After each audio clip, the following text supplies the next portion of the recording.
بسم الله الرحمن الرحيم. الحمد لله الذي أرسل رسوله بالهدى ودين الحق ليظهره على الدين كله وكفى بالله شهيدا. والصلاة والسلام على من بعثه الله رحمة للعالمين وعلى آله وأصحابه ومن تبعهم بإحسان إلى يوم الدين. قال الله تعالى: فإما يأتينكم مني هدى فمن اتبع هداي فلا يضل ولا يشقى. اما بعد، السلام علیکم و رحمت الله و برکاته. دوستان و برادران عزیز، جوانان محترم، در جلسه قبلی این را یادآور شده بودم که اسلام ضامن سعادتمندی برای بشریت در دنیا و در آخرت است. اسلام برنامه زندگی برای بشریت است. وقتی که ما باور داریم که دین اسلام یک برنامه الهی است و این دین بزرگ برای تنظیم زندگی دنیای ما و رسانیدن انسان به سعادت آخرت نازل شده است، باید ببینیم که آیا زندگی ما مسلمین امروز با این باور هماهنگی دارد یا نه. وقتی که چنین است، اما عملا حالت ما مسلمین به او شکل نیست. حالت فعلی مسلمانان امروز چنان است که برای هیچ انسان عاقل پوشیده نیست. این یک سخن درد آور و حقیقت سخت است که از عقبمانی جهان اسلام ما صحبت کنیم. در حالی که چنین نبود، مسلمانان بیشتر از 1000 سال عمر خود را چنان سپری کردند که در صف اول تمام امتها بودند، بلکه آنها مدت زیاد از همه امتها در جهان بالاتر بودند. متاسفانه حقیقت تلخ این است که حال و روز امت اسلامی امروز بسیار تأسف بار است و این وضعیت برای هیچ انسان عاقل پنهان نیست. این سخن شاید دردناک باشد، ولی واقعیت است.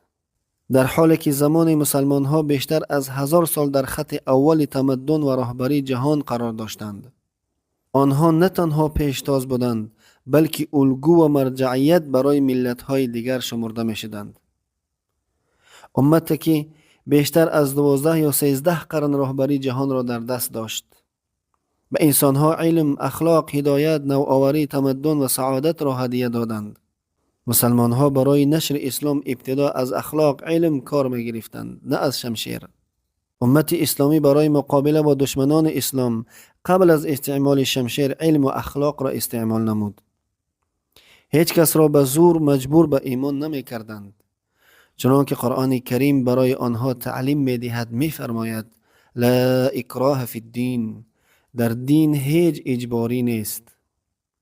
وقتی مردم اخلاق زیبای مسلمان ها را و عدالت دین اسلام را دیدند، گروه گروه به دین اسلام مشرف شدند. زمانی که مردم اخلاق زیبای جهان اسلام را دیدند، این احساس را کردند که این دین برای انسان چنان زندگی را می بخشد که آنها را از عبادت بندگان به عبادت خالق بندگان دعوت می کند. آنها را از ظلم ادیان تحریف شده به عدل اسلام می خواند و آنها را از تنگی دنیا به توسعه دنیا و آخرت دعوت می کند. اسلام مردم را از بندگی بندگان به بندگی الله یکتا فراخواند، از ظلم ادیان تحریف شده به عدالت اسلام و از تنگی دنیا به فراخی دنیا و آخرت دعوت کرد. این است پیام زیبای اسلام، دینی که برای نجات و خوشبختی انسانها آمده است. سبب اصلی پیشرفت غرب تحکیم ارتباط با امت اسلامی بود. وقتی مردم عقیده سالم جهان اسلام را دیدند، در مقابل خرافات و ظلم کلیسا قیام کردند و بعد از آن در اروپا پیشرفت علمی صورت گرفت. دلیل این پیشرفت علمی این بود که غربی ها در بحیره سفید و اندلس از علمای مسلمین علم آموختند. وقتی از مسلمانان علم و فرهنگ آموختند، آنگاه در برابر جهل و ظلم ایستاد شدند و عصر پیشرفت علمی اروپا آغاز شد. اما درست در همان زمان تمدن اسلامی در شرق رو به ضعف و سستی بود. دلایل زیادی برای این فروپاشی وجود داشت. برخی از آنها به خاطر عملکرد خود مسلمان ها بود و برخی دیگر بیرون از اختیار مسلمان ها بود. مثلا دوری از شریعت الهی، سستی در عمل به اسلام، پیروی از هواهای نفس و اختلافات داخلی و نبود وحدت. همین گونه اشغال همه جانبه تسلط دشمنان بر سر امت اسلامی کوتاهی در برابر تعلیمات اسلامی و پیروی از خواهشات نفس. چنانکه قرآن کریم می‌فرماید و ما اصابکم من مصیبت فبما کسبت ایدیکم و یعفو عن کثیر. هر مصیبتی که به شما میرسد نتیجه کردار خودتان است و الله عزوجل بسیار از گناهانتان را میبخشد. این نشان میدهد که سنت الهی در روی زمین جاری است. در زمین سنت الهی قابل تطبیق است و این امر درباره مخلوقاتش می باشد. تا زمانی که یک ملت خود را تغییر ندهد، الله عزوجل حال آنها را تغییر نخواهد داد. الله تعالی فرموده است: ان الله لا یغیر ما بقوم حتی یغیروا ما بانفسهم. الله حال هیچ قومی را دیگرگون نمی سازد مگر اینکه آنها احوال خود را تغییر دهند. یک قوم با عزت و شریف زمانی حقیر می شود که اعمال را انجام دهند که او اعمال شایسته و لایق شأن آنها نباشد. وقتی یک قوم شریف کارهای پس را انجام دهد، دچار پستی و ذلت می شود. وقتی که انسان در اطراف عظمت گذشته امت اسلام فکر می کند، از خود می پرسد: چرا؟ چگونه آن همه قدرت، کرامت، عزت و پیشرفت از بین رفت؟ چرا و چگونه این بزرگی و شکوه و شوکت، عزت و کرامت، اقتدار و قدرت همه از بین رفت؟ این حسرت برای زوال رهبریت عادل و سالمی است که مایه رحمت الهی برای تمام جهانیان بود. رهبریتی که ضامن امنیت، کرامت و اخلاق در تمام کره خاکی بود.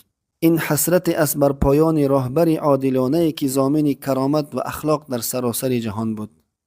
اما امروز بیشتر مسلمانان از دین الله و از تعلیمات اسلامی دور مانده اند و بسیاری از آنها در ذلت و ترس زندگی می کنند که از قیادت درست بی بهره اند و در یک غبار تاریکی دنبال روشنی اند. روشنی را در تاریکی می جویند. دلها را ترس فرا گرفته و دلبستگی به دنیای ذلتبار در قلبها ریشه دوانیده است. حالا این سؤال مهم پیش روی ماست: راه نجات کدام است؟ راه روشنی چیست؟ راه تغییر واقعی کدام است؟